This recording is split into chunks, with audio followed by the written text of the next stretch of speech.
Hello, and welcome to Voices from the Village. I'm Keith Gudger, your host, and tonight our topic is, what is the future for community television? I'm the Vice Chair of Community Television, and with me tonight I have Lynn Miller, the Interim Executive Director for Community Television, and Jennifer Pittman, another member-elected board member of Community TV. When we talk about the future of community television, the main issue that we're dealing with is called DVCA. This act, passed by the state of California in 2006, will severely restrict what community TV can do with the funds we receive from cable subscribers in Santa Cruz County. The constraints this act puts on us include the fact that now the money can only be spent on facilities and equipment. This means that no salaries can be paid from this money. And if you can imagine a nonprofit operating with no salaries, then that's what community TV is facing. We're going to have to look at what we can do with only facilities and equipment, and if there are ways we can use those facilities to generate income to offset our other expenses. Community television has been part of this community since the end of 1994. That's over 17 years. And the community TV has contributed greatly to this community in many ways.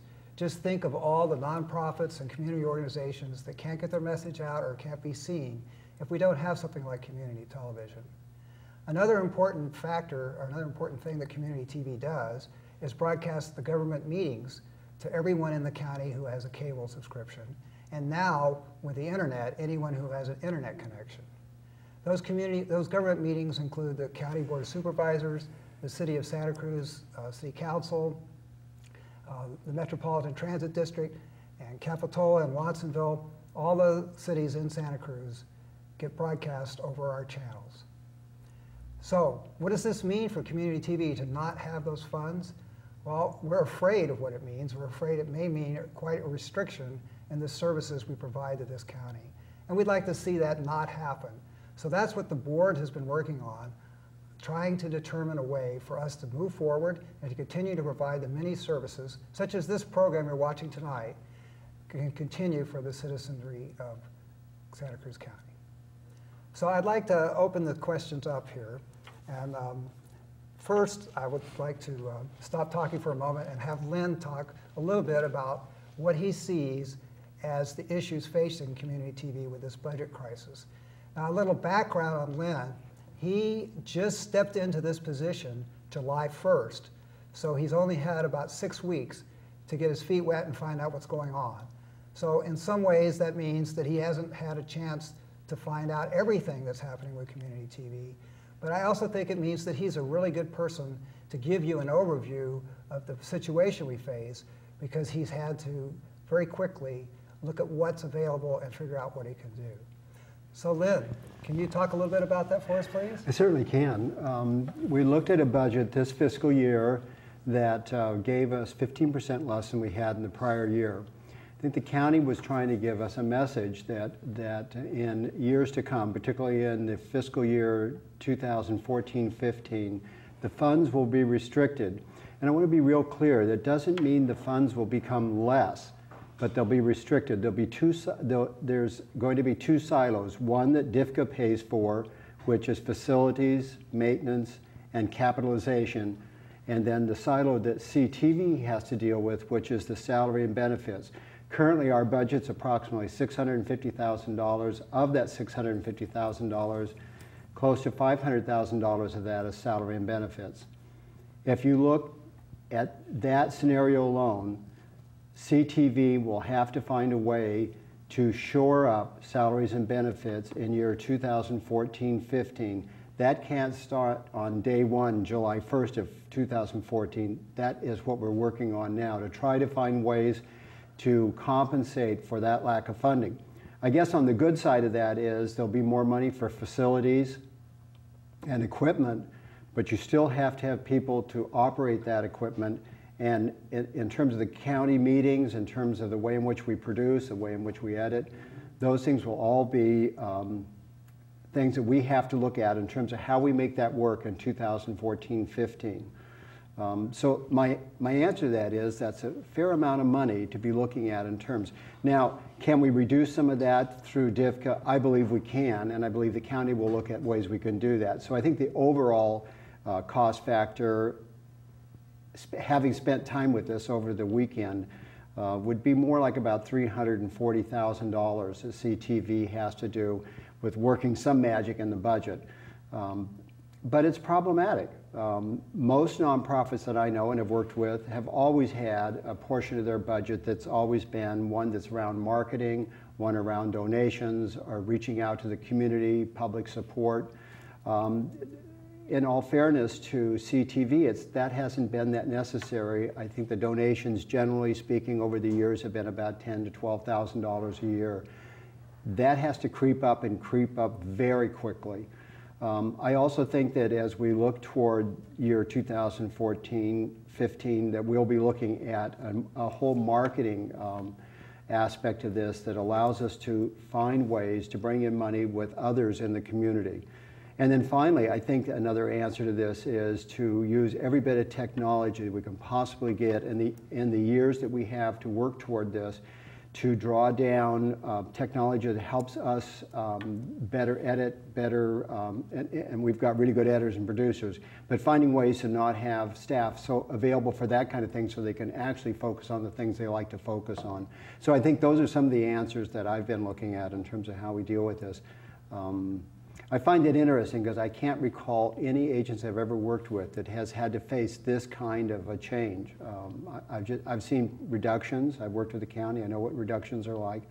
But nobody has ever had to ramp up at the kind of money that we're talking about and do it in such a quick manner, albeit that we have known since 2006 this was coming. Mm-hmm. Okay, thanks. So, Jennifer, Lynn just talked a little bit about marketing, and in the last almost year, you've been heading up our marketing committee. Can you talk a little bit about the marketing challenges that community TV faces? Yeah. As the marketing task force that was set up about a year ago, we've tried to figure out what our story is going to be. Mm-hmm. What is the community television story, and what is our narrative, and what are our partnerships with the community, and how we can express those better, and how we can get people to understand how important those are to all of the different entities that we work with the government, with the, like you mentioned, I think there's over 600 nonprofits that we've worked with education, and we've tried to do a better job of letting people know how we've actually had an impact. Mm-hmm. There's a lot of stories that come out of the actual classes or the programs that people have. We've worked with art communities and culture communities and hope services, and we've had an impact. We've helped increase that message, double the power. People can learn how to use the facilities, but they can also post them on their websites. When they do their videos, they can we can be the content providers, mm-hmm. as well as the trainers. And so we've talked a lot about, like, what is that narrative? What kind of a media hub do we want to be in the future? So it's an exciting time as we've kind of learned how to cultivate our own stories within. Mm-hmm. Can you give me some examples of what you mean by media hub? We want to be more than just a place where you create television shows. We want to be able to be a place where business can come and utilize our services, and nonprofits can come and utilize our services, and the education community, we can want to be able to create supportive careers, media careers. And so we can't call ourselves just a television broadcast organization, because we do much more than that. Our outreach is much greater than that. So now that we're on the internet, now that we're on Facebook, and we're in different channels of media as well. Okay. One of the things that we've done is we've done a lot of work with nonprofits over the years. And a lot of the work we've done with nonprofits, as you mentioned, we've done completely free because we had the budget to be able to help nonprofits. And that's an unfortunate consequence as we lose our money for salaries and nice things, is that we lose the ability to help nonprofits. I know, Lynn, you've been addressing that some, But before we get in there, I was wondering if we could run one of those testimonials that for community television. Could we run one of those now, Ken? Would that be all right?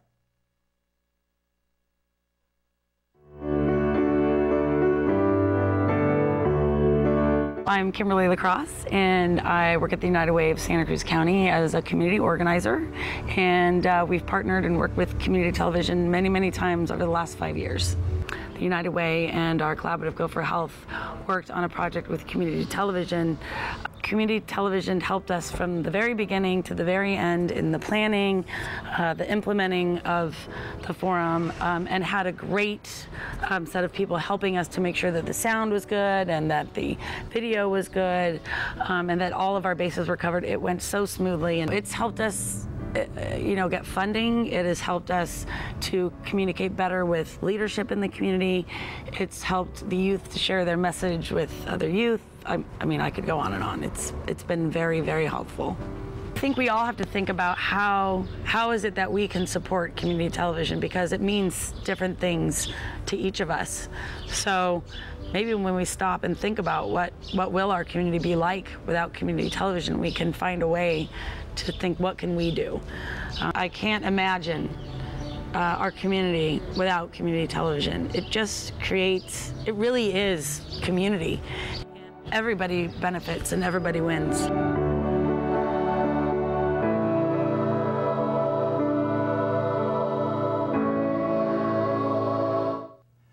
So that was a testimonial by Kimberly Lacrosse from United Way, talking about the ways we've helped many different programs that United Way runs in our community. And those are the kind of things that have made us an important part of this community that is going to be hard for us to continue to do. So one of the ways we're looking at this, addressing these issues is potentially with grants. And I'm hoping Lynn can address that a little bit. Well, it does give opportunity and does give rise for a number of grants that I've been running around in my mind. And one is specifically our nonprofits. They often live by donation. And we have been there, we've been available to help them, but maybe under these circumstances, greater alliances with our nonprofit friends to work out mutual grants that does two things. One's help offset CTV's cost of doing business, but at the same time continue to provide for them the opportunity to be out in the community and get their message out. So I think there are ways to do this, particularly in our areas of our county that are less available to media. I think it makes perfect sense. Grants in general, I think they're extremely important. We're now working with an Irvine grant that the staff got before I got here, but it's a wonderful grant that integrates young people from our Watsonville community into both CTV here and a program we're running in Watsonville. Those kind of grants, I think, are really responsible grants. I think some of our local granting agencies would also like to look at how they might help community TV continue to survive in these times of economic turndown, if you will. And I mean, again, the two silos that we're working with. So I think that grants are going to be a very strong part of how we survive and what we look at in terms of what we can put back into the community that makes our community even stronger out through this kind of a situation. Mm-hmm. So I think the grants are going to be a very big part of what we do. Okay. So how can we do a better job of generating grants? What ideas do you have about doing that? Well, I think we have to look at our total community, look to see where, as an example, and I don't know how factual this is, but we're coming into a time when everybody's paying attention to medicine. They want to know what's going to happen to Medicare. They want to know what's going to happen at the state level, at Medi-Cal. I think there's a way that we could work with our medical community to talk about getting prevention services out there. I don't think that's irresponsible to start looking at ways that we might get the message out, and there may be funds from even some of those organizations to do that. Preventative medicine isn't just going in the office and seeing a doctor or spending time with a nurse, but it's that constant looping of information to the general community. If I'm a diabetic, I might very well turn on community TV and find something I can use to help me with my diabetes, but if it's not there on community TV, And we do some of that work already, but I think that with particularly with the advent of a change in the way in which we're approaching medicine in the next several years, I think it's a window of opportunity as one example. There might be other examples out there. That's the one that I seem to focus on. So I think that we just have to look for those golden opportunities that puts us not only in terms of giving us a better financial foothold, but rather do it in a way that encompasses and embraces our entire community. It could be a win-win, and that's how I see it. Is there any possibility of the Affordable Care Act affecting that? I mean, is there likely to be any money specifically earmarked for preventive medicine? Well, there is earmarked money for prevention, and that's part, if it continues the way it's going. So it would make perfect sense for us to have some alliances with with the medical community around getting those prevention information out to people. I mean, the two strongest ones that strike me as concerns of our community are obesity, particularly childhood obesity, and diabetes. So I think I think that we do have, I think there will be a role, and I think there will be money for that sort of thing. And it might be a great segue in terms of medicine to start to look at what something like community TV could offer for our community. Okay. I could see a scenario perhaps with one of the medical groups where a doctor would spend time on CTV talking about a very specific issue. It could be heart problems, it could be, again, obesity or diabetes.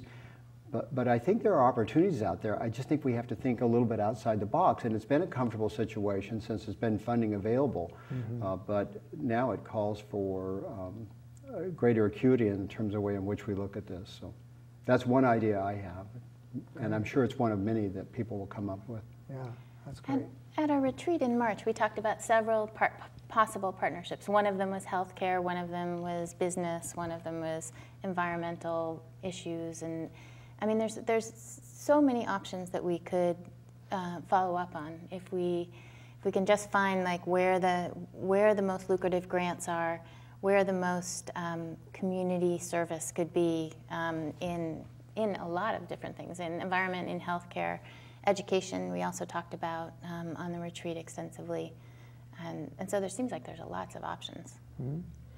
What about fundraising? In terms of grants, and that beyond grants, in terms of contributions and things like that. Fundraising is an important way to raise money. It's a challenging way, I think, unless we have a big production that we really have put a lot of energy into, which probably will not happen with just a small, tiny staff that we have. We need to have a lot of volunteers to get our partnerships in.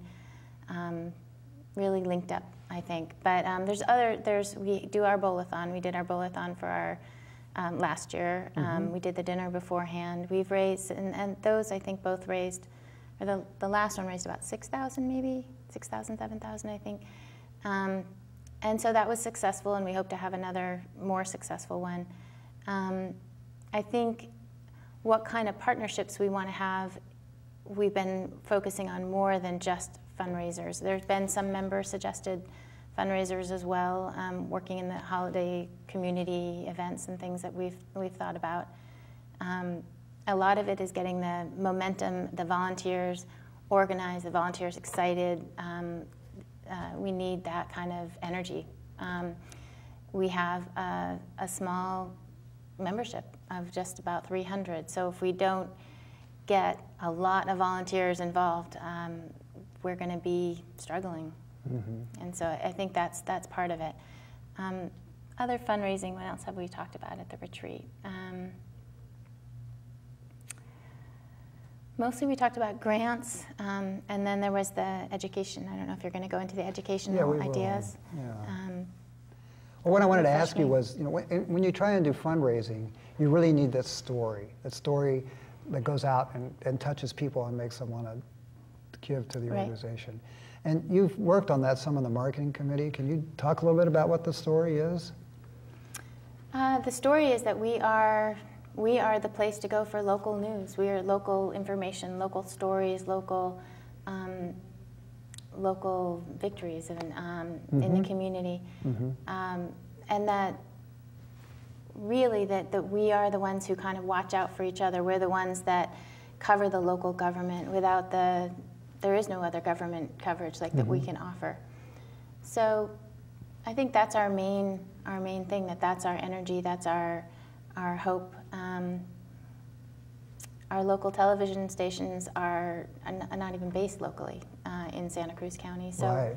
It makes a real big difference that we are here, and that's I think of our biggest, most important, those are our roots, that community.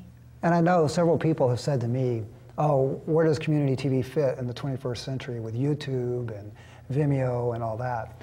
And one of the arguments that I think makes so much sense is YouTube is still owned by Google and Vimeo by the networks or whoever.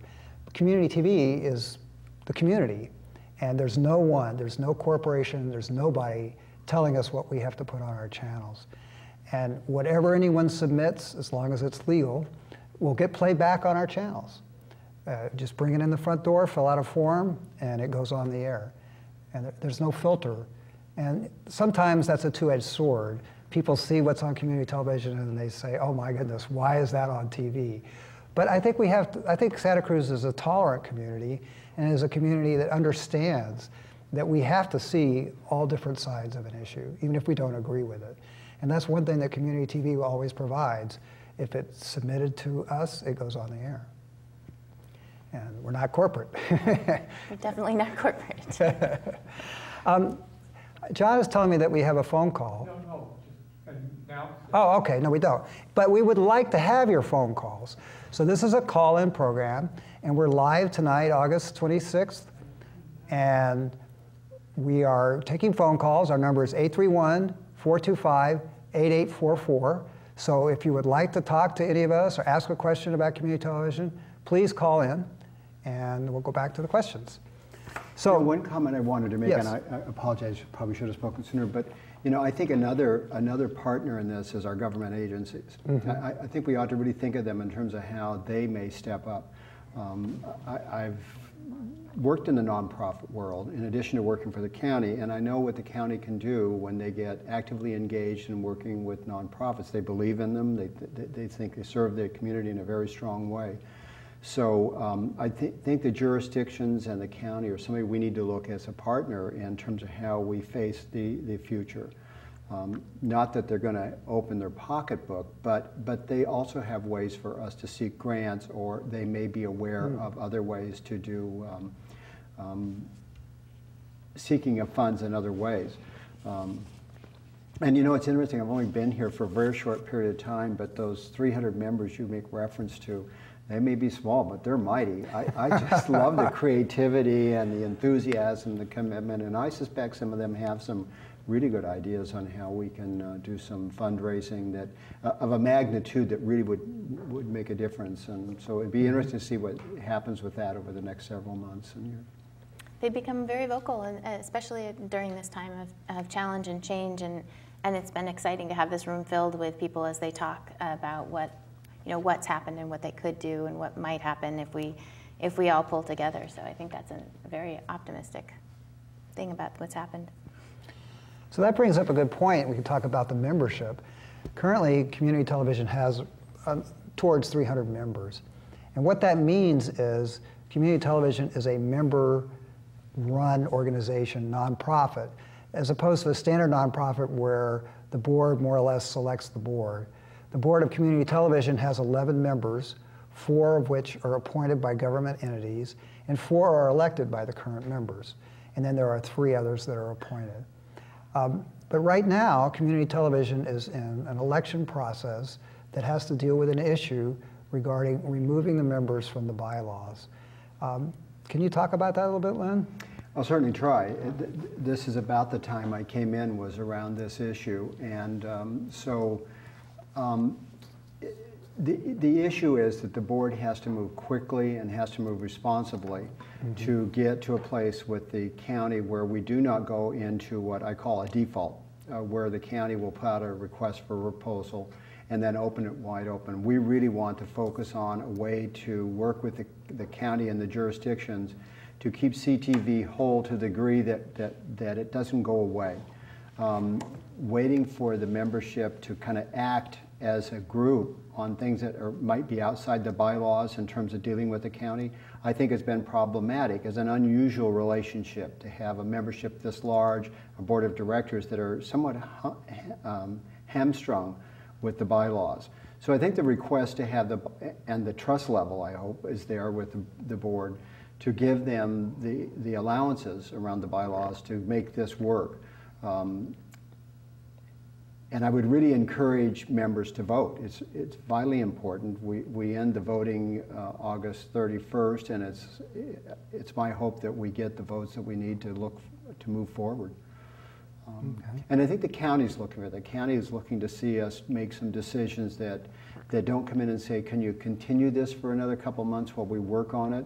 I think they really are looking for a very direct plan on transition, regardless of what happens. We have to be that responsible when we show up on October 23rd to the Board of Supervisors. So what exactly will happen if the vote that's before the members now passes? How will that affect our ability to be? Well, I think the board then moves forward to make a decision on what options are available for the board to look at in terms of the next generation of CTV. I think that it's no secret there are a couple of options on the table.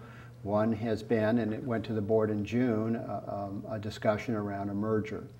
And that would still be on the table. And then what would that look like in the year 14-15? And how do you get there between now and 14-15?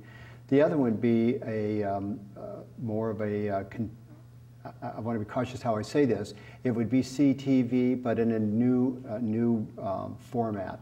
It would have to be taking into consideration the cost factors that we would have to approach, how we would work with technology, how we'd work with grants. Both are doable. They're both a little scary. It's not the way community TV is operated.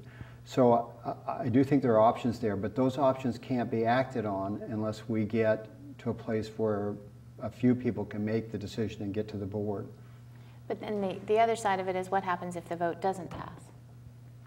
I mean, then where are we now? I don't want to think about it because here's the answer to that. We're going to go back to the board and say the membership says that they don't want the bylaws to be set aside. They want to keep. Well, then we go to the board and tell the board that, and the board will probably put it out to RFP. That's kind of my impression. It's not like the board of supervisors wants to do anything like this. But I think they're at a place where they want to give direction and want us to be able to survive, and they don't see this off and on again kind of relationship working. We have to make some decisions that are responsible in light of, and keeping in mind the county didn't create this, but in light of DFCA, it doesn't appear to me that it's going to change in the near future. It might at some later date, but we have to live with what we know. And what we know is that train's coming, and it's coming July 14th, and we ought not be waiting until July 14th. We really ought to be responsible, look at this board, our board, and look at the Board of Supervisors and say we do have a plan, and we do have a plan that actually will start in fiscal year 13-14 in anticipation of this change in financing. That's my reaction to it. Because it seems to me if the vote doesn't pass, then we're just in a wait mode. Then what do? Then we can't, because we can't move forward on making decisions without getting 51% of the vote.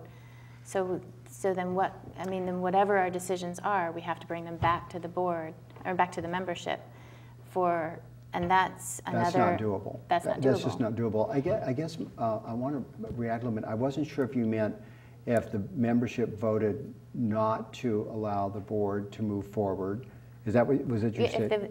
If the members vote against, if they decide either by not voting at all or by voting against the proposal to hand over the reins to the board, then I just wonder what our next step will be. Then I think we're looking at the idea of what we've already been talking about, fundraising, partnerships, but then we have that looming sense of the RFP coming from the county. Yeah, I think that looming, I don't think the county really wants to do an RFP. I don't think that's, I mean, they've talked about it, but I think they would like to have us help them avoid that. And that's what we hope to do. If we don't get the number of votes needed, that's a different situation than if the members vote against the board working outside the current bylaws. So in other words, if the members vote that way, then that's a very different situation. If we don't get the votes at all, the amount of votes we need in order to determine that it's a majority have made a decision one way or the other, that's a scenario that allows us to have some legal discussion from our attorney about where we go from there. So to be clear, there are two different issues for me. Do we know how many votes we've gotten in so far? As of Friday, we had 120 votes. 120, and we need 151 almost, or 100. Almost 200 votes to make it, to get where we need to be. So we're still about 80 votes short. We hear from people all the time, and they're coming in. And I'd like to come back to this issue, but right now we have a phone call of Ken in Aptos. Ken, are you there? Oh, good. Yes, I'm here. And I actually had a small point. Yes, Ken. I actually have a point to make about, Keith, you mentioned a few minutes ago about competing with YouTube online. And so many of the viewers or potential viewers for community TV do not have cable. So a large part of the same viewers that should be watching community TV have not been able to in the recent past because it's not available except for cable. And now, since the station broadcasts shows online, it's very, very simple to talk about competing with YouTube. YouTube is all pre-recorded videos. But if people just go to communitytv.org, that's very simple, www.communitytv.org, and you can choose between the three stations and watch actual live local coverage online. And you can do that if you're in France on vacation, or if you're lucky enough to be in South America or wherever. If you have friends all around the world and they want to keep up on what's going on in Santa Cruz, they can just go to www.communitytv and pick one of the three stations. And if they're watching right now, hello to New Zealand. So I just thought I'd throw that out there, that the internet has really expanded the viewing audience of community TV. So that's my thought, and I just thought I'd say hi, and thanks, you guys are doing a great job, and I love the show, and I'm going to tell all my friends to watch. Okay, bye. Thank you, Ken. Thank you. Thanks, Ken. Yes, and that's true. We're live right now, and lots of live programs stream from community TV on the internet, and lots of our recorded programs too. What I wanted to come back to is we've tossed around the term RFP, and I don't think we've defined that for the audience, so I'd like to mention what that is. Because it's not just that it stands for Request for Proposal. There's a whole nother meaning with that at the county level, what that means. Could you address that, Ken? Sure. Lynn, sorry. The request for proposal that the county would implement, if necessary, would be out to whoever would like to take a look at how they might conduct what now CTV does to some degree. Mm-hmm. And it's an arduous process. From a county's point of view, it's a very arduous process to put an RFP together. You've got to really ratchet down every detail you want in an RFP, and then when it goes out, people open the RFP and they go, "Oh my gosh, do I really want to do this?" And then what happens with RFPs, my experience, because I used to do them more frequently when I was with the Human Resources Agency, but later a little bit with child support, is that you get a lot of responses back, but they don't meet the criteria. They don't have the liability insurance, they don't have the nonprofit status, they don't have the requirements that are specific in RFP. So when one says RFP, it sounds like one thing. When one has to do it, either at the county level or whoever is putting together an RFP, it's an arduous project. I've done them. They're no fun. On the other end, when you're responding to an arduous RFP, that ain't much fun either. So the avoidance here would be to try to make sure that CTV is in a position where the county says, look, we don't believe an RFP is necessary. We believe CTV can get there, and the way in which we get there is going to be very important. The way in which we approach the Board of Supervisors on October 23rd has to show a great deal of thought has gone into it, and what we put on the table has to be clear enough to them that says that over the next few months, from January to July of 2013, we're going to be doing the following. And then whatever transition takes place, we will keep you posted in April of 2012 or 2013, where we're going in the new budget year. I think that's the kinds of things the county is going to look for. Do they question the competence of CTV? I'm not sure they do. I don't think they want to do an RFP, but they will. Mm-hmm. I mean, they will if we come to them with something less than something fairly sterling. Mm-hmm. Which is why my hair is gray and going away. Right, so it's, right now, community television operates under a contract to the county and city of Santa Cruz. They combine. And that contract actually expires July 1st of 2013. Right. It's interesting, that's been introduced a sort of strange timing for us in that July 1st, 2013, the contract officially expires. And then exactly 1 year later, July 1st, 2014, the DIVCA rules take effect. So that means that we've got to worry about getting ready for next July 1st and ready for the July 1st after that, and then maybe even another year. I think the county is looking at 3 years, potentially. 3 years with a 1 year add-on, if that's the way it's written. That's the way the RFP would be written. Okay. 3 years with a 1 year extension. So okay. Basically it's 4 years. If you're doing really good in the 3 years, if it goes to an RFP and somebody gets the RFP, if they're doing really well in 3 years, there's an extension of 1 year. Okay. It's actually a 4 year contract. Yeah. And unless you're really messing up, and then it's not. And one of the things that makes it complicated is the budget for the first year is vastly different than the budget for the following years. That's correct. Because of the DIVCA restriction. It seems to me it's really unfortunate timing that right in the middle of getting ready for 2014, you also have to deal with the end of that contract. The contract came due. This is how they're looking at it. Yeah. One of the things you mentioned was a potential merger. Can you talk about that a little bit? I can talk about what I know about it. Okay. And I have met with the group that we had been talking about and the board had been talking about prior to my getting here was CMAP. Mm-hmm. And they currently are operating out of South Santa Clara County and San Benito County, Gilroy, San Benito County, and possibly are having some conversations to moderate. I'm not real clear about that. My meetings with them have talked about economies of scale. Mm-hmm. What would that mean for Santa Cruz County? How could we work with them? What kinds of things we could do? And so if you look at the budget, if you just look at numbers, there would be a reduction in the cost of running CTV under that kind of scenario.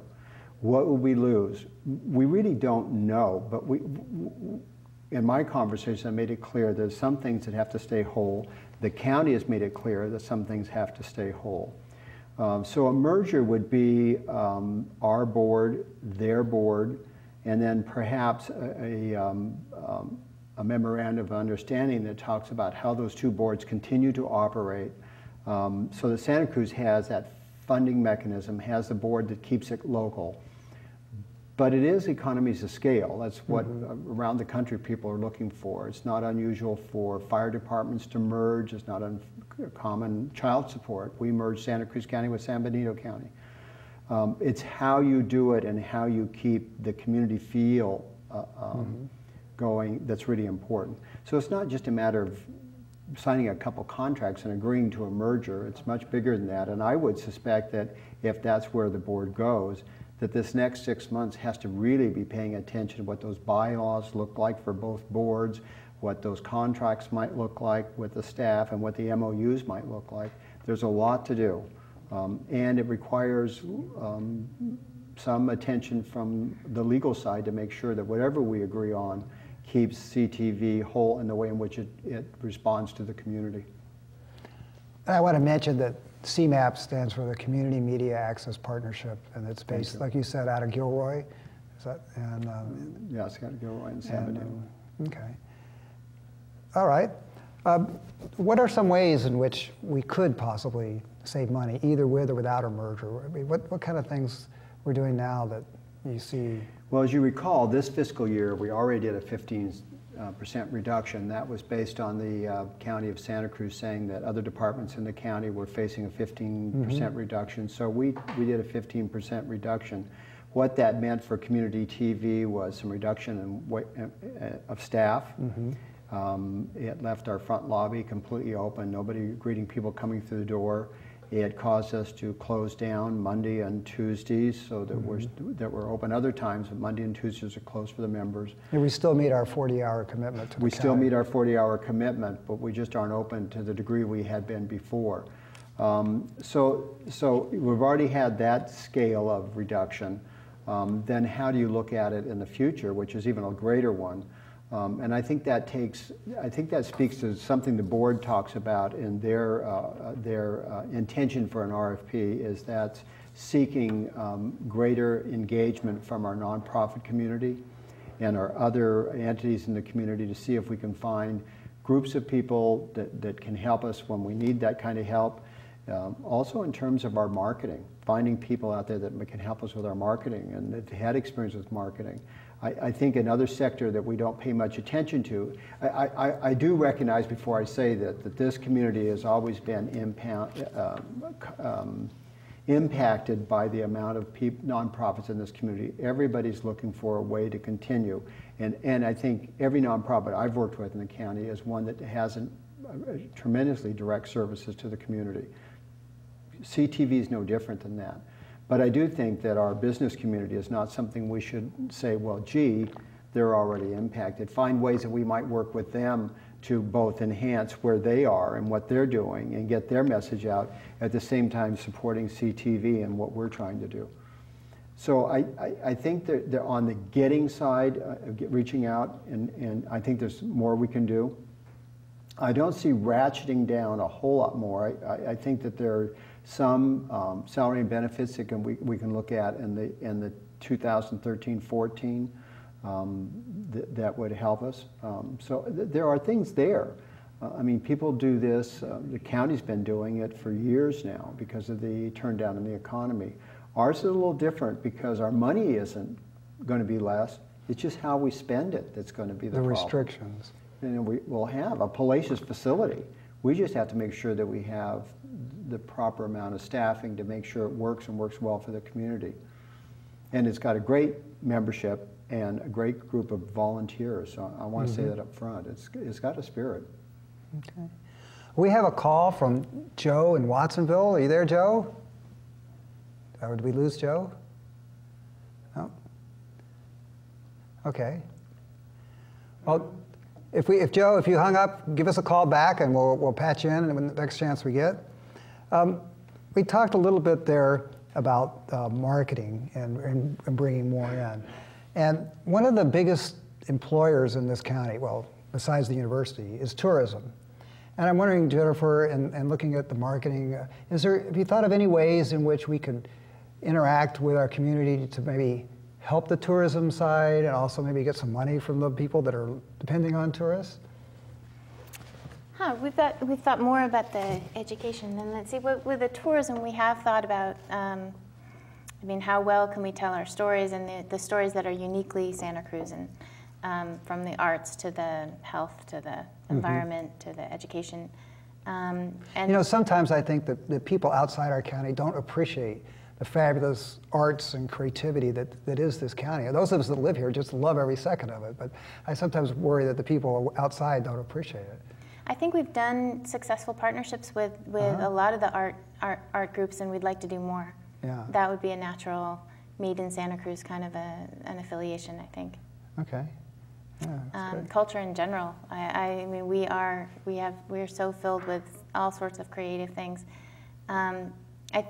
I think also the education that we can offer is something that we've talked about a lot in the marketing committee about, and that's part of us being a media hub, is how much can we teach. Right now our classes are geared primarily for use at the station, and would we want to establish some kind of an educational media hub as well? And that might be might fit a regional need that's not necessarily being fed at the local, just with what we have now. So that might be an opportunity as well. Can you give me any more detail on that, about how that might work? Well, there's a lot of educational communities that are strapped for funds and aren't able to provide the kind of education that we can provide with the digital technology that we have here. And if we were to create some kind of certificate programs or adult educational programs where we could affiliate with different vocational programs or high school programs, that might be an opportunity to get people more familiar with the state-of-the-art equipment and enhance their career path, and also bring in funds that might help the organization thrive, ideally. And with facilities and equipment, basically a very large budget for facilities and equipment. Yeah, we've thought about that, partnerships at different places in the community. Would we want to be able to rent out studio space and provide opportunities for business to get their technology needs met? Right. You know, I don't know if all the viewers appreciate that we're sitting here right now in the studio of community television. And what does that mean? We're sitting in a large room with 3 camera operators, a person on audio, a person on graphics, a person directing. We're talking about a lot of volunteers. There are other ways with technology to have a different kind of studio that doesn't require so many people. And that might enable us to serve a larger community, because one of the problems, of course, with any volunteer-led organization is getting volunteers to help out. And I think we have one of those volunteers at the mic right now. Could we get John on the... Yes, hello. I'm John. I am a volunteer. I've been here for about 7.5, maybe 8 years, and I've seen a lot here. You know, there's one thing I was just wondering. We're a community access TV station, and then so we should start acting like we could do more PSAs, I think. Get involved with the hospital, get involved with the, and talk to them, and get often, just because they don't want it now. They have to think about it, they got to go through their boards and all that kind of stuff. So, I mean, we should get more involved with the community, do a lot more PSAs.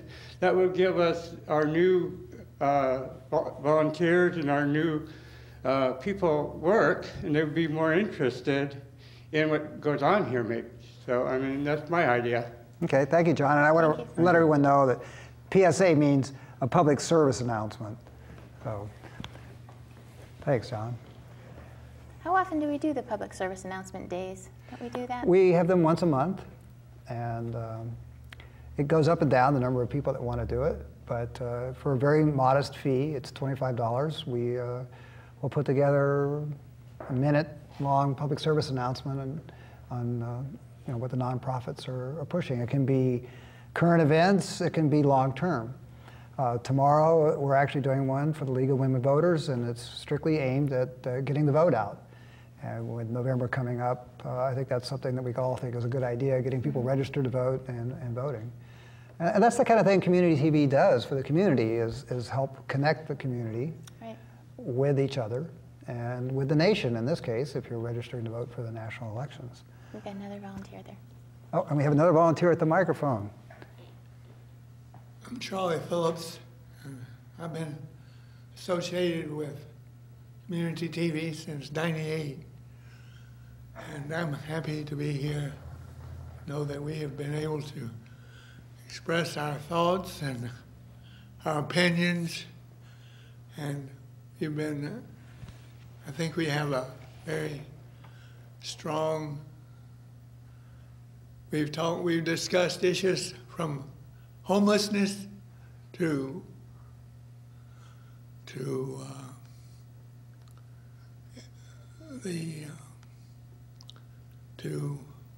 immigration, to every facet of our pain and our sorrows, and our joys here. We are a loving organization. We often have our differences, but we come through with charm. And we rule out the oligarchies in the world. We're often to bring people to conscious decisions, and we're here to make people think and have thought. And thank you. Thank you, Charlie. Thank you. So that's, I mean, Charlie brings up a good point, and that's, we're here to help people communicate with each other.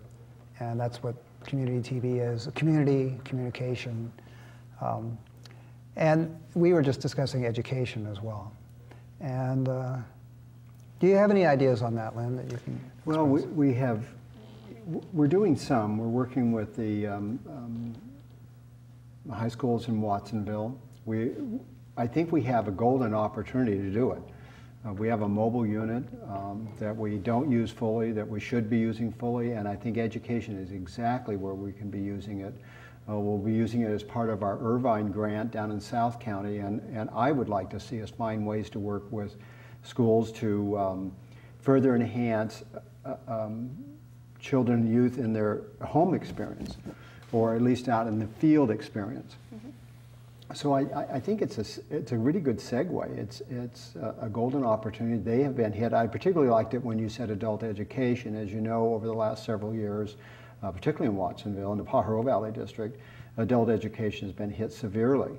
And I think it's really important then to find ways, because it's a population that still wants and wants to relish the opportunity of education. Perhaps that's a really good way to work with that district in terms of how we get the information out and how we might work with them to get to people who otherwise would not get the opportunity under the restrictions of the more recent economic downturn. It won't be a lot different for our elementary and high schools either. They're experiencing the same things, particularly when you talk about art. Art's going to be one less thing in schools.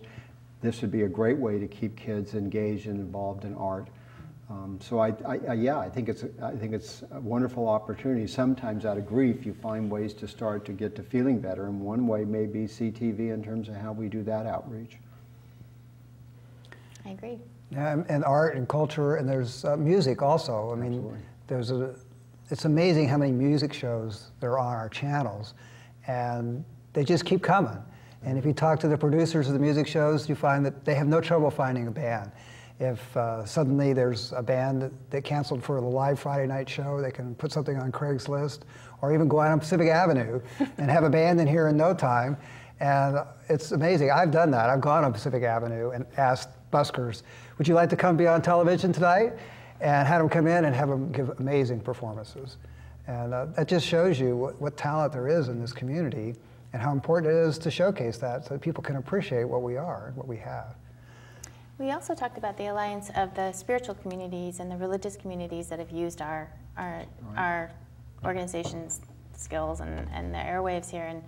And there's quite a few people quite a few organizations that use community television to broadcast their message. And we thought about, wonder what that kind of how we could ask them to ask their communities to help support community television as well. And I think that's kind of a natural alliance. It's just another part of our community that we want to strengthen. The longest running program with the most episodes is a church program on community television, and almost sometimes 50% of the programming that's submitted is religious related. Right. So there's quite a bit of that kind of programming. And if you count the spiritual related, it goes even to a larger number. Yeah, that's very true. Is there anything else that we should address right now? Any other thoughts you have? We're getting close to the end here. I'm not sure exactly how much time I have left. I'm thinking about know about the bill before Congress. There's the CAP Act, yes. The CAP Act is before Congress. It's an act to change the restrictions in DVCA. The restrictions in DVCA come from the FCC, and there's an act before Congress to loosen those restrictions. However, it's mired in committee, and unless, we were discussing this right before the program, I think unless somehow we can get the religious community behind loosening those purse strings because they want to have their programs still broadcast, it's probably not going to get out of committee in the current Congress. So we're just going to wrap it up here, and I wonder, we have 1 minute, if there's anything in closing that you'd like to say, Lynn? Well, it's been an interesting organization to come work for, and I've really appreciated it. You know, when you get my vintage, you've seen it all. And I got to tell you, the spirit in here is really good. It's a nice place to come to work. I just want to see it work on to be something my grandkids will experience in their teenage years, and that's what my intent is to do, is work with staff and the board to get us there. Right, thank you. And how about you, Jennifer? I would love people to find that ballot and send that in by August 31st. Whatever you decide, we'd love to have just that sense of that the membership is involved and cares and wants to make a difference here, and so please vote. And the other thing to remember is that on our website, there is a How to Help CTV. Go to our website and click on that link, How to Help. It suggests you write to your county supervisor or city council member. It suggests you write to a representative about the CAP Act like we just discussed. It suggests you contribute. Many ways that you can help, and there's even an example letter there to tell you how to talk to your supervisor or council person. I'd like to thank everyone tonight that was on the show. I'd like to thank Lynn and Jennifer. And I'd like to thank our all-volunteer crew that came in tonight, their Sunday night, to help put this program together. And I'd like to thank you, the viewers, and the members of Community TV. And thank you for your support, and I hope you will continue to support us. Good night.